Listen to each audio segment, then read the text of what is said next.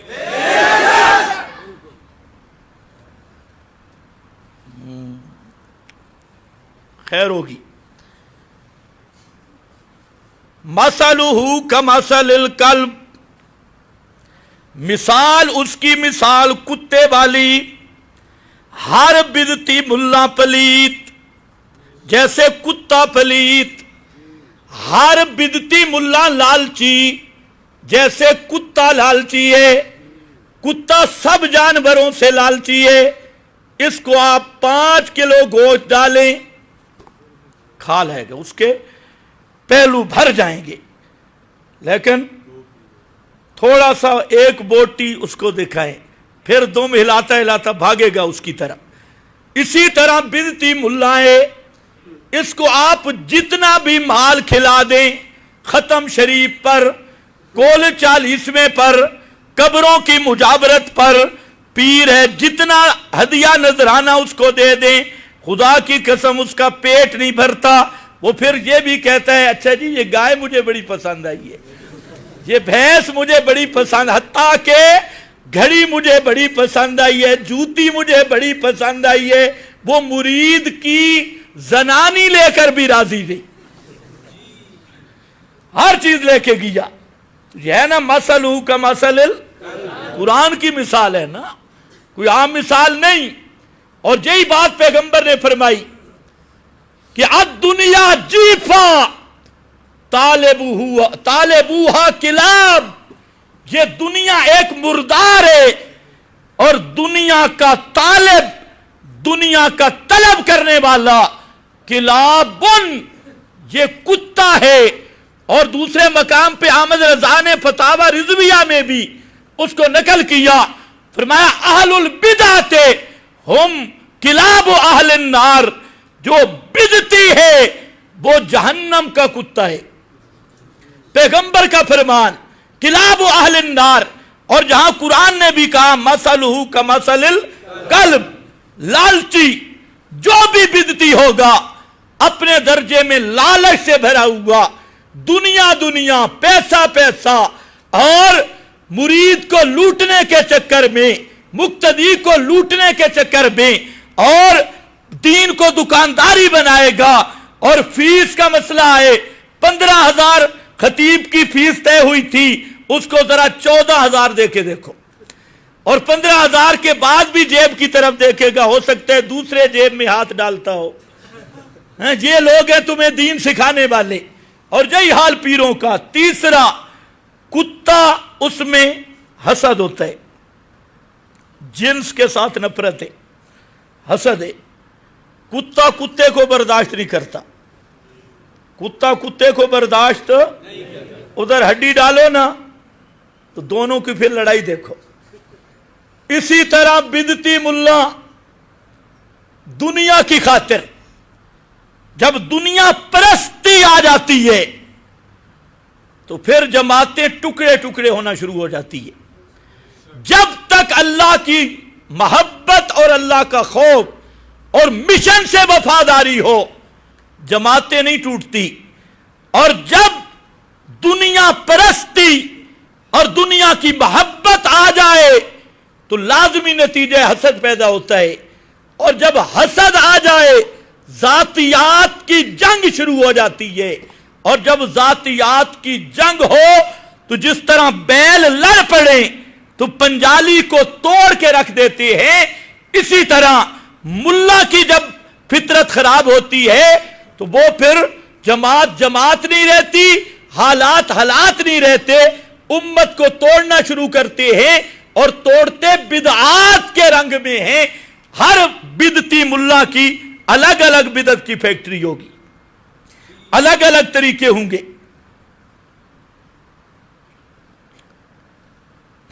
اچھا بھائی، نمبر 3، مثلہ کمثل الکلب، ہرس، کتے سے بڑا حریص جانور کوئی نہیں، اور بدعتی سے بھی بڑا حریص جانور، جتنے جانور ہیں ان پہ اگر آپ حملہ کرو بھگاؤ، اس وقت یہ ہانپتی منہ کھولتی، لیکن کتا وہ جانور ہے، سردی ہو گرمی ہو، ایک جگہ پہ پڑا ہو، اسے ڈرایا جائے یا نہ ڈرایا جائے، یہ منہ اس کا کھلا رہتا ہے اور ہانپتا ہے، سانس لینے میں دشواری ہے۔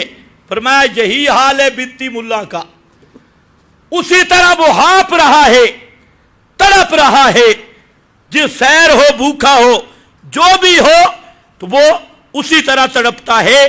تو فرمایا بتبا ہوا ہو فمثلہ کمثل الکلب ان تحمل علیہ یلہث، او فرمایا اگر اس پہ حملہ کرے تو تب بھی لاس، تب بھی ہانپتا ہے، یا اس کو چھوڑ دے، یلہث ذالک مثل القوم، یہ کسی شخص کی بات نہیں، کسی معین فرد کی بات نہیں، ذالک مثل القوم الذین کذبوا بآیاتنا، یہ ہر اس آدمی کی مثال ہے جو اللہ کے قرآن کو چھوڑ دے، کتاب اللہ کو چھوڑ دے اور کتاب اللہ کے مقابل محاذ قائم کر دے۔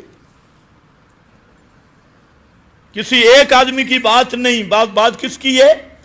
پورے کریکٹر کی بات ہے، پورے کردار کی بات ہے۔ آج آپ غور کرو، یہاں پر اللہ نے ہمیں یہ مسئلہ سمجھایا کہ اے لوگوں، حق کا راستہ وہ ہے جو کتاب و سنت سے ثابت ہے، پیغمبر کا راستہ وہ ہے جو قرآن اور سنت سے ثابت ہے، اور اس کے مقابل سب کے سب راہ بدعت کے راستے ہیں، اس کے مقابل ہر راستہ اتباع ہوا کا راستہ ہے، غوایت کا راستہ ہے، ضلالت کا راستہ ہے، اور جو بھی ضلالت کے، بدعت کے راستے، گمراہی کے راستے پہ چلنے کا عادی ہے، وہ آدمی اس کی مثال کتے کی طرح ہے، وہ قابل اتباع نہیں۔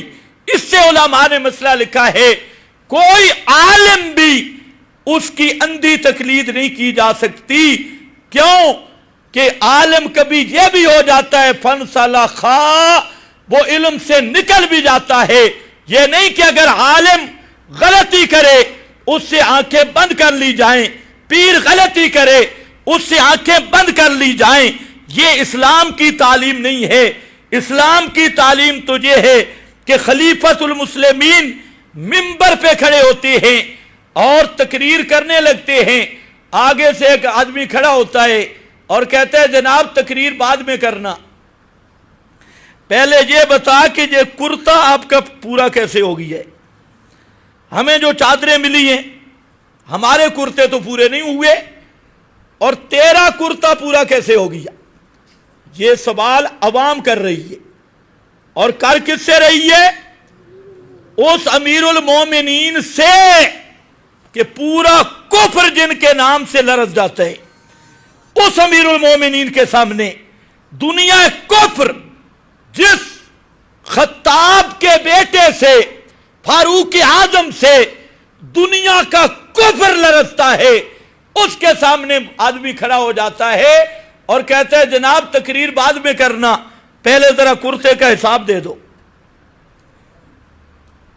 اور پھر اس کا عدالت بھی سبحان اللہ، یہ نہیں کہا کہ بعد میں قاضی کے پاس آؤ تنہائی میں جواب دوں گا، نہیں، اسی منبر پہ کھڑے ہو کے اپنے بیٹے کو کہا میرا بیٹا کھڑے ہو اور بیان کرو۔ تو ابن عمر کہتے ہیں کہ مجھے جو حصہ ملا تھا نا میں نے ابو کو دے دیا ہے، اور وہ کپڑے مل کر یہ کرتا بنائے۔ یہ ہے اصل اسلام۔ آج میں وقت نہیں، تفصیل کسی وقت کروں گا۔ کل میں نے کراچی کے ایک مفتی کا کلپ سنا، میں حیران ہو گیا، جس کو شیخ الاسلام بولتی اور کوئی اس کو بڑا متقی اور تقی کہتا ہے، کانا تقیہ، اور بڑا مفتی صاحب ہے اور سب اس کی تعریفیں کرتی ہیں۔ وہ مفتی صاحب